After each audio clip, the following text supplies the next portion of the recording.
అదే RTV app వార్తల్ని క్షణాల్లో చదివే అవకాశం ఉంటుంది. ఒక న్యూస్ పేపర్, ఒక టెలివిజన్ ఛానల్ మీ చేతుల్లో ఎప్పుడూ ఉంటాయి. బ్రేకింగ్ న్యూస్ చూస్తున్నారు. ప్రపంచపై యుద్ధ మేఘాలు కమ్ముకుంటున్నాయా? అటువంటి సిచ్యువేషన్ కనిపిస్తోంది. దానికి సంబంధించిన బిగ్ బ్రేకింగ్ న్యూస్ చూస్తున్నారు. ఇంతవరకు కామ్గా ఉన్న హమాస్ కు సంబంధించి కావచ్చు, లేకపోతే ఇజ్రాయెల్ కి సంబంధించి కావచ్చు, ఈ రెండింటి మీద ఈ ఫ్రేమ్ లోకి ఇప్పుడు అమెరికా, ఒక విధంగా చెప్పాలంటే ట్రంప్ రంగంలోకి దిగబోతున్నాడా? బైడెన్ కన్నా స్పీడ్ మీద వస్తాననబోతున్నాడా? ఇంతవరకు శాంతి మంత్రాన్ని పఠించిన ట్రంప్ ఒక్కసారిగా ఉగ్రరూపం అవతారం ఎత్తుతానంటున్నాడా? దీనికి సంబంధించిన బిగ్ బ్రేకింగ్ న్యూస్ చూస్తున్నారు. హమాస్ పై బిగ్ వార్ ప్రకటించబోతున్నాడు డొనాల్డ్ ట్రంప్ అంటూ కూడా ప్రస్తుతం చర్చ జరుగుతుందంటే అర్థం చేసుకోవచ్చు. ఎందుకంటే బంధువులను వదలకపోతే సర్వనాశనం చేస్తా అంటూ ట్రంప్ హెచ్చరిస్తున్నాడు. ఫిబ్రవరి 15లోగా బంధువులను వదలకపోతే నరకం అంటే ఏంటో చూపిస్తా అంటూ వార్నింగ్ ఇస్తున్నాడు. ఈ నేపథ్యంలో గాజాలో కాల్పుల విరమణకు సంబంధించి ప్రస్తావించడం జరుగుతోంది. మరి ముఖ్యంగా గాజాను ఉద్దేశించి ట్రంప్ చేస్తున్న వ్యాఖ్యలు సంచలనంగా మారుతున్నాయి.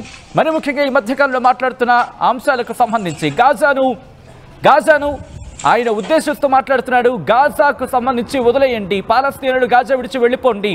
మరి ముఖ్యంగా గాజాకు సంబంధించి ఫిబ్రవరి 15లోగా బందీలను వదలకపోతే నరకమే అంటూ హమాస్కు వార్నింగ్ ఇచ్చాడు ట్రంప్. ఆఫ్ఘనిస్తాన్ తర్వాత మధ్యప్రాచ్యంలో అమెరికా యుద్ధానికి దిగబోతోందా? ఎందుకంటే ట్రంప్ వార్నింగ్ అటువంటి సైన్సే కనిపిస్తోంది. తొలిసారి రియాక్ట్ అయింది హమాస్ ట్రంప్ వార్నింగ్స్కి సంబంధించి. ట్రంప్ మాటలను బెదిరింపులుగానే చూస్తామంటున్నారు హమాస్ నేతలు. నేషనల్ ఎమర్జెన్సీ ప్రకటించాడు ట్రంప్. నేషనల్ ఎమర్జెన్సీ అంటే ఎనర్జీకి సంబంధించి నేషనల్ ఎనర్జీ ఎమర్జెన్సీ ప్రకటించాడు ట్రంప్. ఈ నేపథ్యంలో ఎటువంటి పరిస్థితులు ఉంటాయి? ఎందుకంటే ఇక్కడ అనేక అంశాలు ప్రస్తావించుకోవడం జరుగుతూ ఉంటుంది. ట్రంప్ వచ్చిన తర్వాత శాంతి మంత్రం పఠించాడు. నా వల్లే అంత శాంతి ఉంది, నా వల్లే అంత కామ్ అవుతోంది, నేను వస్తున్నాను తెలిసి అందరూ కామ్ అయ్యారంటూ చెబుతున్న ట్రంప్ అడుగు పెడితే ఏమవుతోంది? ఇప్పటికే ఎనర్జీని ఇక్కడ ఒక మాట అనడం జరుగుతోంది. పెట్రోల్కి, ఇన్ఫాక్ట్ ఫ్యూయల్కి సంబంధించి డ్రిల్ బేబీ డ్రిల్ అంటూ, అంటే ఫ్యూయల్ని కావాల్సినంత తోడుకోవడానికి సిద్ధంగా ఉండంటే, ఎందుకంటే తమ దగ్గర ఉంది, తమ సొంతం చేసుకుంటామంటూ ట్రంప్ చెప్తున్నాడు అమెరికాకు సంబంధించి. ఒకవేళ యుద్ధ వాతావరణం ఏర్పడితే ఇటు మిడిల్ ఈస్ట్లో ఎవరి దగ్గర ఆయిల్ అనేది లేదనుకుందాం, కానీ తన దగ్గర రిజర్వ్ అయి ఉంటుంది. ప్రస్తుతం ఎటువంటి పరిస్థితులు ఉన్నాయో చూస్తున్నాం. ఈ కథనం మీద కాస్త కలవరపరచచ్చు. అయితే మిమ్మల్ని కలవరపాటు గురి చేయడం ఆర్టీవీ ఉద్దేశం కాదు, కానీ ఇటువంటి కథనాలు చూసినప్పుడు కాస్త కలవరపాటు గురే అవకాశం ఉంటుంది. కాబట్టి దీనికి సంబంధించి తగిన జాగ్రత్తలు తీసుకోవాలని ఆర్టీవీ సూచించడం జరుగుతోంది. ఇదే అంశానికి సంబంధించి ఒకసారి మాట్లాడే ప్రయత్నం చేద్దాం. ఎందుకంటే ఈరోజు ట్రంప్ చేసిన వ్యాఖ్యలు పేరు దుమారానే రేపుతున్నాయి. ఇటు ప్రపంచ వ్యాప్తంగా ఇంపాక్ట్ చూపించే అవకాశం ఉంది. కేవలం మిడిల్ ఈస్ట్ కు మాత్రమే పరిమితి అవకాశం లేదు. ఇటు మనకి సంబంధించి అఫ్కోర్స్ ఈ మొత్తం భౌగోళికంగా ఇంపాక్ట్ చూపించే అవకాశం కనిపిస్తోంది. ఈ నేపథ్యంలో పరిణామాలు ఎలా మారచ్చు? దీంతో పాటు ట్రంప్ చేస్తున్న వ్యాఖ్యలు ఇటు క్రైసిస్కి తీసుకొచ్చే అవకాశం ఉందంటే ఎటువంటి అతిశక్తి లేదు. ప్రైసెస్ డౌన్ అయ్యే అవకాశం ఉంటుంది, కానీ అది అంటే కంటిన్యూటీలో ఉంటుందా, లేకపోతే కంప్లీట్గా డ్రైన్ అయిపోయే సిచ్యువేషన్స్ కొన్ని సందర్భాలకు సంబంధించి ఆ తర్వాత దాన్ని ఆసరాగా తీసుకుని ట్రంప్ యుద్ధానికి దిగే అవకాశం ఉంటుందా? ఇవన్నీ కూడా చర్చించుకోవడం జరుగుతోంది. దీని మీద మాట్లాడుకునే ప్రయత్నం చేద్దాం. మనతో పాటు జియో పొలిటికల్గా ఇది ఇంప్లికేషన్స్ చూపించే అవకాశం ఉంది కాబట్టి భౌగోళిక రాజకీయాలకు సంబంధించి సమగ్ర విశ్లేషణ అందించే ప్రయత్నం చేస్తున్నారు తెలుగునాట నుంచి కోటేశ్వరరావు. రాజకీయ విశ్లేషకులు, అలాగే మరి ముఖ్యంగా భౌగోళిక రాజకీయాలకు సంబంధించి ప్రముఖమైన అంశాలను ప్రస్తావించడం జరుగుతోంది ఆయన. కోటేశ్వరరావు గారు, గుడ్ ఈవినింగ్ అండి. నమస్తే, చెప్పండి. కోటేశ్వరరావు గారు, భౌగోళిక రాజకీయాన్ని సమగ్రంగా చూడడం జరుగుతోంది. సో ఇటువంటి సినారియోలో ఇప్పుడు ట్రంప్ నేరుగా యుద్ధానికి దిగబోతున్నాడు అనుకోవాలా? ఎందుకంటే ఇంతవరకు శాంతి మాత్రం పట్టించడం, నేను వస్తున్నాను కాబట్టి అక్కడ రష్యా అని ముఖ్యంగా యుక్రెయిన్ కామ్ డౌన్ అవుతోంది, నేను వస్తున్నాను కాబట్టి లిబియాలో సిచ్యువేషన్ నార్మలైజ్ అయింది, సిరియాలో తగ్గుతోంది, దాంతోపాటు గాజాలో కూడా నార్మలైజ్ అవుతోందని చెప్పి ఒక మాట అన్న డొనాల్డ్ ట్రంప్ ఇప్పుడు యుద్ధానికి దిగబోతున్నాడు నేరుగా. ఇప్పుడు తన కారణంగానే హమస్ తోటి రాజీ కుదిరింది అని చెప్పి క్లెయిమ్ చేసుకున్నటువంటి పెద్ద మనిషి ఆ ఒప్పందాన్ని ఇజ్రాయెల్ ఉల్లంఘించిన కారణంగా నిరవధికంగా తదుపరి బందీల విడుదలను వాయిదా వేస్తున్నట్లు హమస్ ప్రకటించింది. దా సమస్య ఏమిటి? దాని ఎక్కడ బ్రేక్ అయింది? హమస్ తప్పు చేసిందా లేకపోతే ఇజ్రాయెల్ తప్పు చేసిందా అనేటువంటిది చూడాల్సినటువంటి పెద్ద మనిషి అవేమీ లేకుండా నెతన్యాహుతో మాట్లాడిన తర్వాత జారీ చేసినటువంటి ప్రకటన ఏంటంటే శనివారంలోగా మీరు గనక బందీలను బేషరతుగా విడుదల చేయకపోయేట్లయితే మీ సంగతి చూస్తామని చెప్పేసి ట్రంప్ మీరంటే ఇక్కడ ఒక పాయింట్ యాడ్ చేయాలి. హెల్ విల్ బ్రేక్ డౌన్ అంటున్నాడు. ఏకంగా నరకం అంటే ఏంటో చూపిస్తానంటున్నాడు అన్నాడు. వాళ్ళు కూడా హమస్ కూడా అదే స్థాయిలో చూద్దాం మీ సంగతి తేల్చుకోను అన్నట్టుగా వాళ్ళు కూడా అదే విధంగా స్పందించారు. ఎందుకంటే 15 నెలల పాటు అమెరికా లేదా ఇతర ఐరోపా దేశాలు ఇచ్చినటువంటి ఆధునికమైనటువంటి ఆయుధాలు లేదా సాంకేతిక పరిజ్ఞానం ఇవన్నీ ఇజ్రాయెల్ దగ్గర ఉన్నప్పటికీ బందీలు ఎక్కడ ఉన్నారో కనుక్కోలేకపోయింది అనేటువంటిది ప్రపంచానికి తెలిసినటువంటి సత్యం. అందువలన మొత్తంగా నాశనం చేస్తాము అంటే ఇంకా అక్కడ మిగిలింది ఏం లేదు. దాదాపు 60-70% అక్కడ గాజాలో ఉన్నటువంటి నివాసిత ప్రాంతాలు అన్ని కూడా ఇప్పటికే సర్వనాశనం అయిపోయాయి. అందువలన మేము మిమ్మల్ని సర్వనాశనం చేస్తామంటే దానికి సిద్ధంగానే ఉన్నారు అక్కడ పాలస్తీనియన్లు. ఎందుకంటే మాకు మరణమో లేకపోతే మా మాతృదేశమో అనేటువంటి నినాదంతో వాళ్ళు గడిచినటువంటి 70 సంవత్సరాలుగా ఎప్పుడైతే పాలస్తీనా ఏర్పడినట్టు నుంచి ఇజ్రాయెల్ ఏర్పడిన నాటి నుంచి పాలస్తీనా అనేటువంటిది ఉనికిలోకి లేకుండా పోయింది. మాతృదేశం కోసం అప్పటి నుంచి పోరాడుతున్నటువంటి వాళ్ళకి ఇవాళ కొత్తగా పోయేదేమీ లేదు. ఇప్పటికే అనేక లక్షల మంది ప్రాణాలు అర్పించారు. అందువలన ట్రంప్ బెదిరింపులు అనేటువంటివి మనం చూస్తున్నాము. బెదిరింపులే కాదు, మొత్తం గాజా మొత్తాన్ని ఖాళీ చేయించేసేయాలి, మళ్ళా తిరిగి రావడానికి వీల్లేదు అని చెప్పేసి బెదిరించాడు. దానికి సంబంధించి మొత్తం గాజాలో ఉన్నటువంటి పాలస్తీనియన్లందరినీ కూడా జోర్డాను అదేవిధంగా పక్కనే ఉన్నటువంటి ఈజిప్ట్ కి తరలిస్తారని కూడా ఏకపక్షంగా ప్రకటించాడు. జోర్డాన్ రాజు సమస్య లేదు, మేము వాళ్ళని తీసుకునేటువంటి సమస్య లేదు, గాజాలో పాలస్తీనియన్లు గాజాలోనే ఉండాలని చెప్పేసి గట్టిగా చెప్పాడు. ఆ చెప్పినటువంటి రాజు ఇవాళ ట్రంప్ తోటి భేటీ అయ్యాడు. అందువలన ఇవన్నీ చూస్తున్నప్పుడు ఏంటంటే హమస్ తో కుదిరినటువంటి ఒప్పందాన్ని విఘ్నం కావించి ఏదో ఒక పేరుతోటి బందీలను విడుదల చేసుకొని తిరిగి మళ్ళా గాజాని ఆక్రమించి మిగిలినటువంటి పాలస్తీనియన్లని అదే విధంగా హమస్ ని కూడా మట్టు పెట్టాలనేటువంటి ఒక దుర్మార్గపు ఆలోచన చేసినట్టుగా కనిపిస్తా ఉంది. ఎందుకంటే 2 రోజుల క్రితం నెతన్యాహు తోటి సమావేశమైన తర్వాత జరుగుతున్నటువంటి పరిణామాలు. అంటే మీరు ఈ పాయింట్ ఒకసారి వచ్చే ప్రయత్నం చేస్తున్నారు. ఒక ఇంట్రెస్టింగ్ పాయింట్ వచ్చేస్తారు.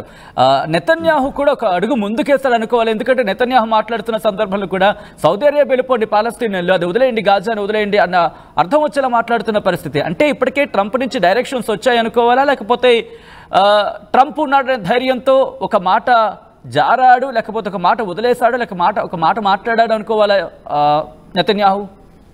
డెఫినెట్ గా ఇప్పుడు నెతన్యాహు మాట్లాడినా లేదా ఒక యాక్షన్ చేసినా లేదా అతని ప్రతి కదలిక అమెరికాతో నిమిత్తం, అమెరికాతో ముడిపడినటువంటి అంశం.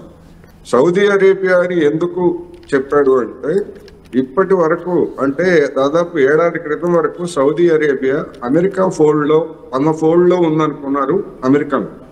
కానీ అట్లాంటి సౌదీ అరేబియా ఉప్పు నిప్పుగా ఉన్నటువంటి ఇరాన్ తోటి సయోధ్యకు వచ్చింది. సయోధ్యకు వచ్చి యెమెన్ లో జరుగుతున్నటువంటి పోరాటంలో, యెమెన్ లో జరుగుతున్నటువంటి దాడుల నుంచి అది వెనక్కి తగ్గింది. హౌతీల మీద జరుగుతున్నటువంటి దాడుల నుంచి. ఈ పరిణామాన్ని అమెరికాలో ఉన్నటువంటి బైడెన్ గాని లేదా వీళ్ళు గాని ఎవరు ఊహించింది కాదు. చైనా చొరవతోటి సౌదీ అరేబియా, ఇరాన్ 2 రాజీ కుదుర్చుకొని సాధారణ సంబంధాలు ఏర్పాటు చేసుకోవడం అనేటువంటిది పశ్చిమాసియాలో ఒక పెద్ద పరిణామం. అందుకనే సౌదీ అరేబియాకి సౌదీ అరేబియాకి వెళ్ళండి అని చెప్పేసి మాట్లాడుతున్నారు. అలా అనుకున్నట్లయితే అనేక దేశాలు ఉన్నాయి. ఆ పేర్లు ఎందుకు చెప్పలేదు అంటే సౌదీ అరేబియాని కూడా ఒక విధంగా రెచ్చగొట్టి రంగంలోకి దించేటువంటి అంటే గిల్లి కజ్జా పెట్టుకున్నటువంటి వ్యవహారం ఇందులో మనకి కనిపిస్తా ఉంది. అలాగే ఇక్కడ నేను యాడ్ ఆన్ చేయాలనుకుంటోంది, ఒకవేళ ఇప్పటికే పరిస్థితి చూస్తాం మీరు రష్యాకి యుక్రెయిన్కి సంబంధించి, ఒకవేళ ఇప్పుడు ఈ ఇష్యూకి సంబంధించి నేను కూర్చుంటాను, మాట్లాడతాను, నేను వెళ్తాను, పుతిన్తో మాట్లాడుతున్న సందర్భాన్ని ఒకసారి చూసాం మనం. ఒకవేళ ఇక్కడ ఇష్యూ కొలికి రాకపోయినా మనం మాట్లాడుకుంటున్న సందర్భంలో ఒక మిడిల్ ఈస్ట్కి సంబంధించి ఒకవేళ ఇక్కడ కనుక యుద్ధానికి దిగితే గాజా నేపథ్యంలో ఇప్పుడు మళ్ళీ ఆ బెల్ట్ అంతా కూడా ఒక్కసారిగా ప్రపంచ యుద్ధానికి దారితీసే అవకాశం ఉంటుంది కదండి. సో ఇటువంటి సినారియోలో చైనా రష్యాకి తోడుగా వెళ్తుంది, దాంతోపాటు అమెరికాకి సంబంధించి ఇటు పశ్చిమ దేశాలని తోడుగా వెళ్తాయి. సో ఎటువంటి ఇబ్బందికర వాతావరణం ఉంటుంది. ఇక్కడ ఒక మాట ప్రస్తావించాలనుకుంటున్నాను. ఆయిల్ని రిజర్వ్ చేసుకుంటున్నాం, ఆయిల్ని డ్రిల్ బేబీ డ్రిల్ అంటున్నాడు. సో ఎలా చూడాలి ఈ అంశాన్ని? అమెరికాలో ఆయిల్ నిల్వలు పుష్కలంగా ఉన్నాయి. అవి ప్రపంచంలో ఉన్నటువంటి నిల్వలన్నింటినీ కూడా అది దిగుమతి చేసుకొని తన నిల్వల్ని భవిష్యత్తుకి అవసరాల కోసం పట్టి పెట్టుకున్నది అనేటువంటిది అందరికీ తెలిసినటువంటి రహస్యం. అయితే అక్కడ ఉన్నటువంటి ఆయిల్ కంపెనీలు ఇవన్నీ కూడా ప్రపంచ మార్కెట్ లో ఆక్రమించి ఆయిల్ కూడా అమ్ముకొని సొమ్ము చేసుకోవడానికి అక్కడ ఉన్నటువంటి ఇంధన కంపెనీలు ప్రయత్నం చేస్తున్నాయి. అందుకనే మన దేశం మీద కూడా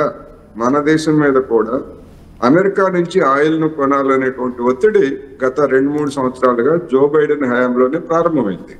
ఇప్పుడు ఈ బైడెన్ నరేంద్ర మోడీ మీద మరింతగా ఒత్తిడి పెంచేందుకు కూడా అవకాశం ఉంది. ఎందుకంటే ఇప్పుడు ఎక్కడి నుంచి తీసుకున్నా ఒకటే కదా, మీకు ఆ తీసుకునేది మా దగ్గర నుంచే తీసుకోండి అనేటువంటి ఒత్తిడి చేస్తున్నాడు.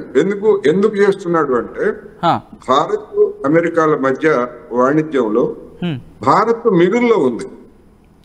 వాణిజ్యంలో మిగుల్లో ఉంది. మన ఎగుమతులు ఎక్కువగా ఉన్నాయి, అమెరికా నుంచి దిగుమతులు తక్కువగా ఉన్నాయి.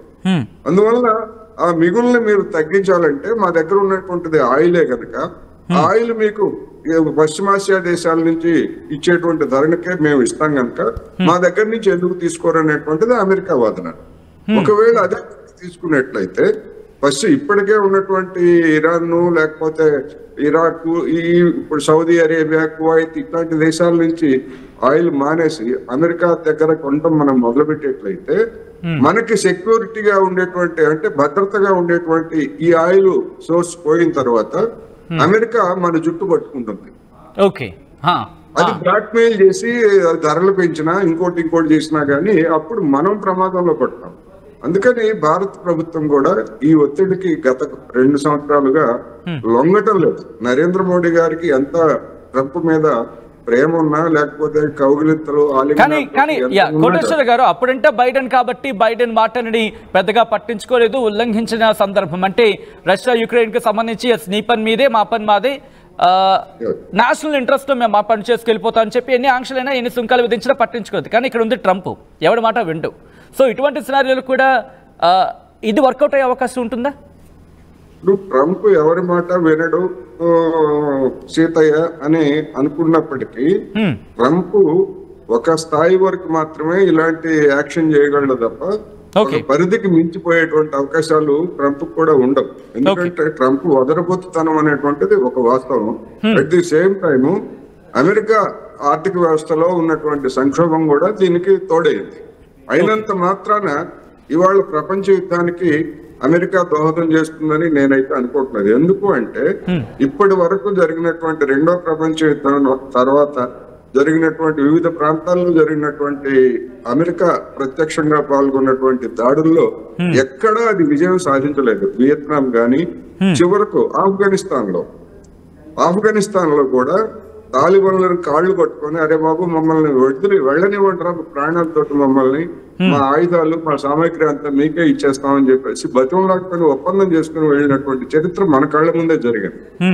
అందువల్ల రెండోది అక్కడ అమెరికా సమాజంలో వియత్నాం యుద్ధం తర్వాత జరిగినటువంటి పరిణామం ఏంటంటే ఒక్క అమెరికా సైనికుడు మరణించినా గానీ అమెరికా సమాజంలో గగ్గోలు తలెత్తుతా ఉంది. అందుకని ఎక్కడ ఉక్రెయిన్ లో కావచ్చు లేదా పశ్చిమాసియాలో ఇప్పుడు జరుగుతున్నటువంటి పశ్చిమాసియాలో కావచ్చు మరొక దేశంలో నేరుగా అమెరికా సైన్యం ఎక్కడ రంగంలోకి వచ్చే పరిస్థితి మనకి కనపడలేదు.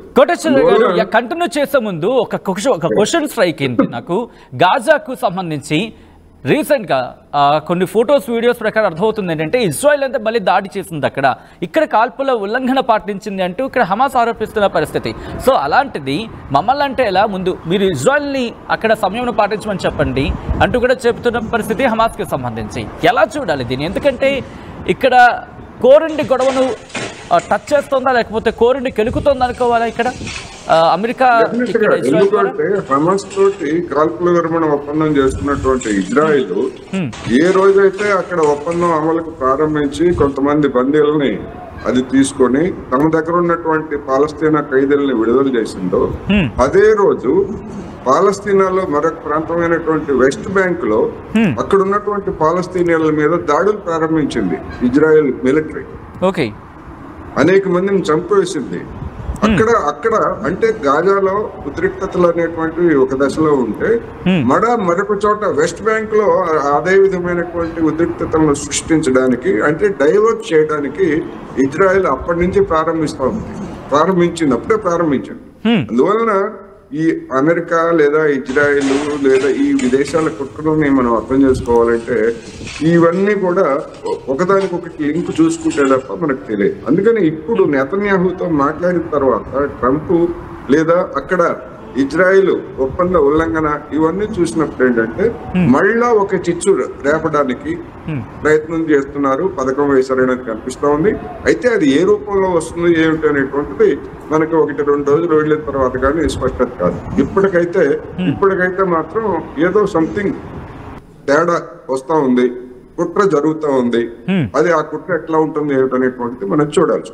అమెరికాకి సంబంధించి మాట్లాడుకున్నప్పుడు మరి ముఖ్యంగా ట్రంప్ విషయంలో మాట్లాడుకున్నప్పుడు ట్రంప్ ఎప్పుడు వ్యాపార కోణంలో చూస్తాడు అనుకున్నప్పుడు ఒకవేళ అంటే ఈరోజు ఎయిడ్స్కి సంబంధించి అంతర్జాతీయ సమాజానికి సాయం నిలిపివేసినా లేకపోతే సుంకాలు ప్రపంచ దేశాల మీద సుంకాలను విధించినా దాంతోపాటు మరికొన్ని ఈరోజు ఆయిల్ని తోడుకుంటూ పర్మిషన్ ఇచ్చిన ఇవన్నీ చూస్తుంటే వ్యాపార దృక్కోణం ఏమో అనుకున్నారు.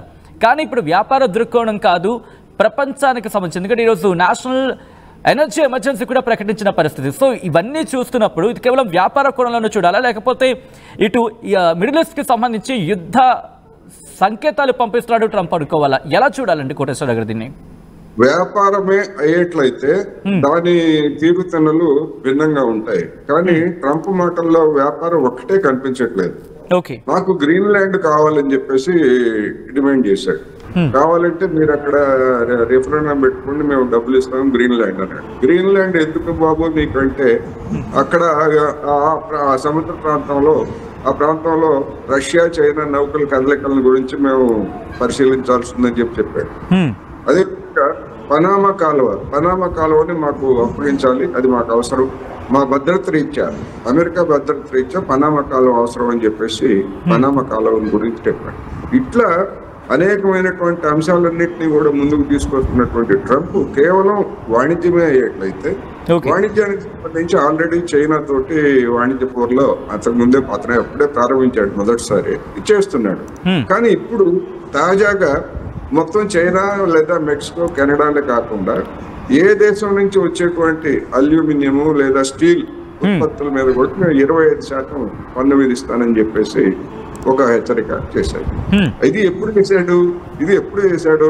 మన ప్రధానమంత్రి నరేంద్ర మోడీ వెళ్ళి తనతో భేటీ కాబోయే ముందు చేశాడు.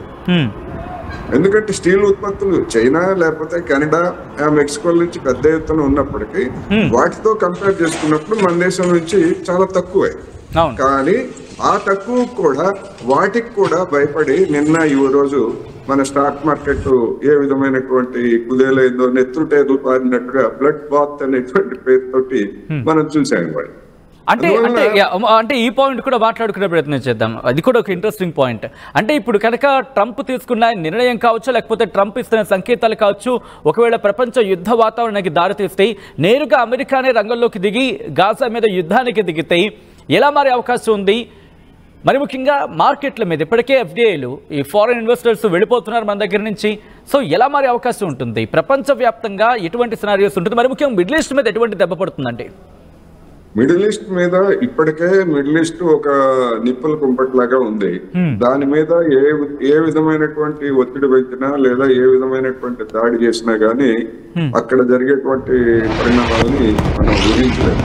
ఈ మధ్య తాజాగా వచ్చినటువంటి ఒక సమాచారం ఏంటంటే ఏ క్షణంలో అయినా అంటే కొన్ని వారాల్లోనే ఇరాన్ అణుబాంబుల్ని తయారు చేసి ప్రయోగించగలిగినటువంటి స్థాయిలో దాని ఏర్పాట్లు ఉన్నాయనేటువంటి ఒక వార్త కూడా ఇటీవల కాలంలో అంటే 10-15 రోజుల క్రితం వచ్చింది.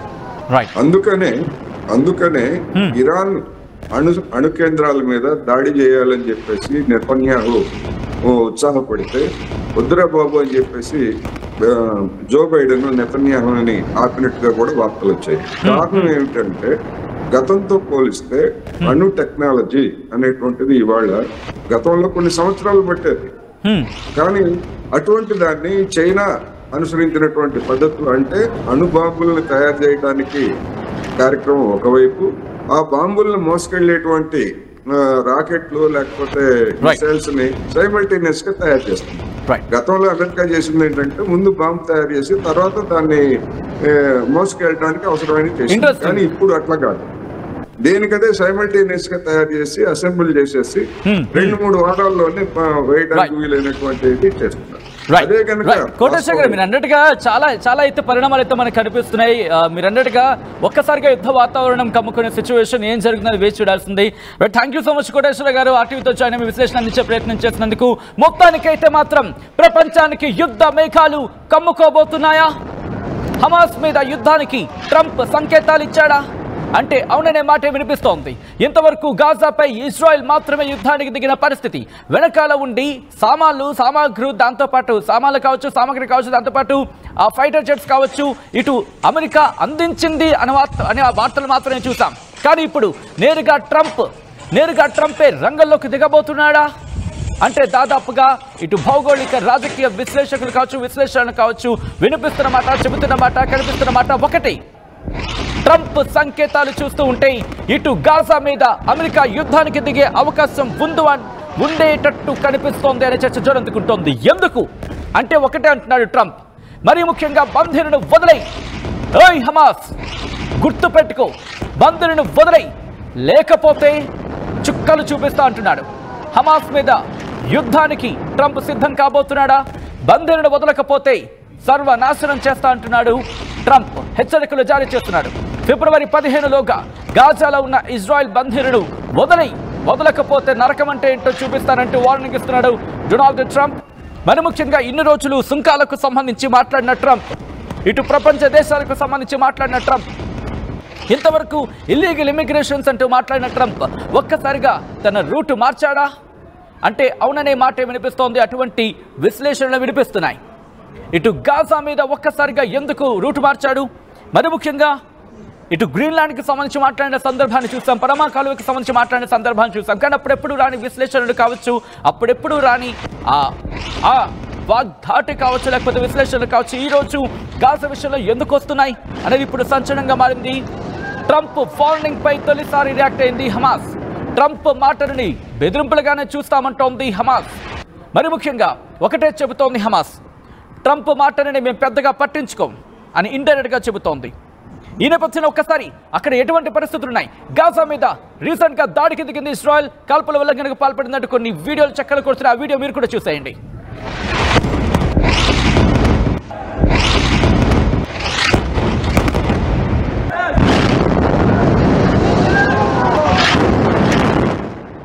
మరిన్ని వీడియోస్ కోసం ఛానల్ ని సబ్స్క్రైబ్ చేయండి. లేటెస్ట్ అప్డేట్స్ కోసం వాట్సాప్ ఛానల్ ని ఫాలో చేయండి.